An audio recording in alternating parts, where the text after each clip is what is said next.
Punjab text book 2013 का ये question है जो कि इस तरह से है कि हमने इन नंबर्स को जो है इनकी कॉमन लॉगरिथमिक फॉर्म में लिखना होगा।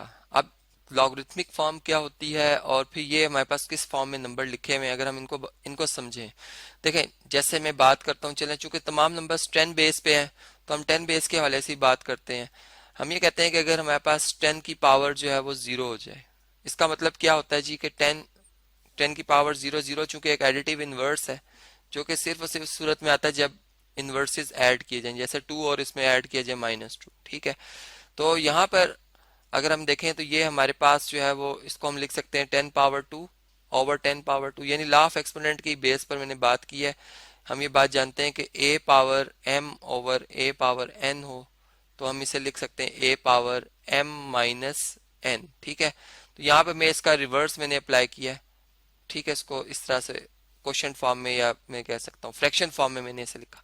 अब यहाँ पे चूंकि नंबर्स एक दूसरे के एडिट मल्टीप्लिकेटिव इनवर्सेस हैं तो मल्टीप्लाई करने से हमारे पास मल्टीप्लिकेटिव आइडेंटिटी यानी 1 आ जाएगा। तो यहाँ पर हम यूं लिखेंगे कि हमारे पास जवाब क्या आया जी 1। तो 10 पावर 0 क्या होता है जी 1 के इक्वल होता है।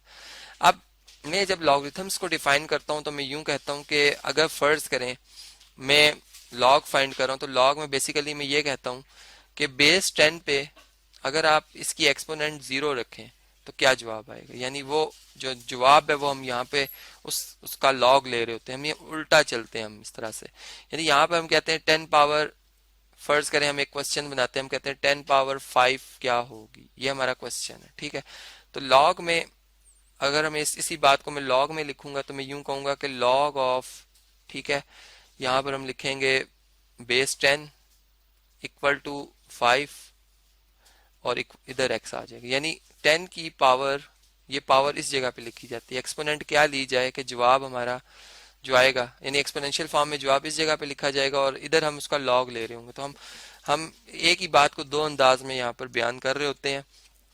तो बात समझ गए होंगे आप।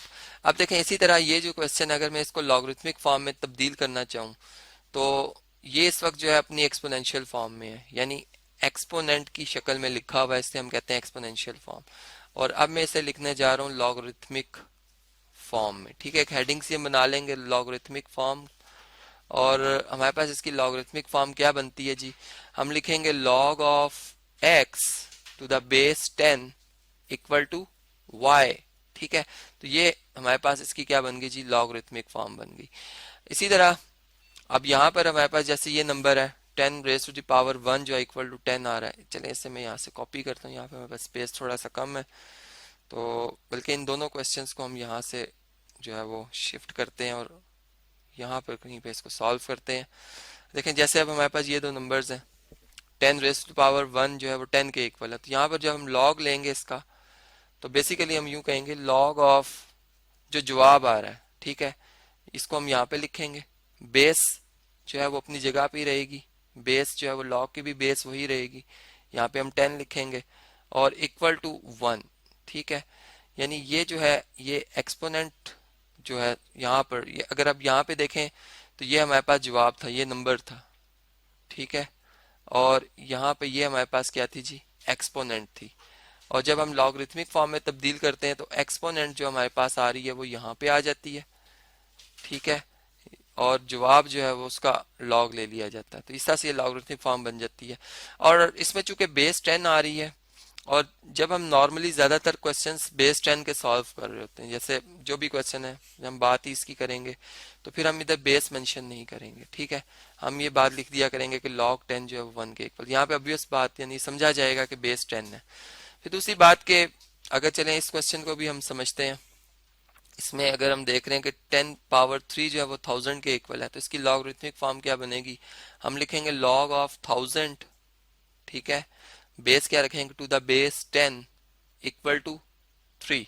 तो अगेन वही बात जो यहाँ पे मैं आपको समझा रहा था, इसको अगर हम इस तरह से लिखें कि लॉग, अब मैं बेस मेंशन नहीं करूंगा। ठीक है, क्योंकि कॉमन लॉगरिथम में हम बेस जो है वो 10 रखते हैं, एज्यूम होती है कि ये हमारे पास जो है क्या है जी बेस 10 है, इसलिए हम उसे नहीं लिखते। तो ये हमारे पास जो है इस तरह से इसका आंसर आ जाता है। अब इसमें जो बातें जो आपको मैं थोड़ी शेयर करना चाहूंगा कॉमन लॉगरिथम के हवाले से, कि जैसे हम लॉग को जब हम डिफाइन करते हैं हम कहते हैं जी a पावर x जो है वो इक्वल टू y होगा। ठीक है, अब यहाँ पर a जो होती है हमारे पास ये बेस होती है इस एक्सपोनेंशियल फॉर्म में, तो बेस को अगर हम 10 से रिप्लेस कर लें तो हम यूँ लिखेंगे 10 पावर x। अब 10 एक पॉजिटिव नंबर है, ठीक है, और इसकी एक्सपोनेंट जो है वो हम कुछ कोई भी नंबर ले सकते हैं, और जवाब जो हमारा आएगा वो नेगेटिव नहीं आएगा। ये एक आम सी बात आप खुद भी समझ सकते हैं कि एक पॉजिटिव नंबर की कोई भी पावर ली जाए उसका कम से कम जवाब जो है वो, यानी अगर हम जीरो लिख दें, यहाँ पर x को जीरो लिख दें तो शायद ये हमारे पास जीरो आ जाएगा, लेकिन यहाँ पर हमारे पास यानी 10 की पावर 0 1 तक आ सकता है, इससे कम नहीं हो सकता, इसलिए हम ये बात कंफर्म कह सकते हैं कि इसका जवाब जो है हमारे पास क्या जी ग्रेटर देन 0 ही रहेगा। तो फिर यहाँ पे जब हम लॉगरिथम लिखते हैं, इसको लॉगरिथमिक फॉर्म में लिखते हैं, तो हम यूँ लिखते हैं log of y to the base 10 equal to x, और फिर हम यूँ कह देते हैं कि हमारे पास जो बेस होती है, यानी अगर एक जनरलाइज बात की जाए इस केस के लिए, तो हम यूँ बात कर लेते हैं कि log of y to the base a जो है वो x के इक्वल है, और बता देते हैं कि a जो है हमारे पास वो 0 नहीं होगा, ठीक है, नॉट इक्वल टू 0, और 1 भी नहीं होगा, ठीक है, 0 से ग्रेटर होगा यानी।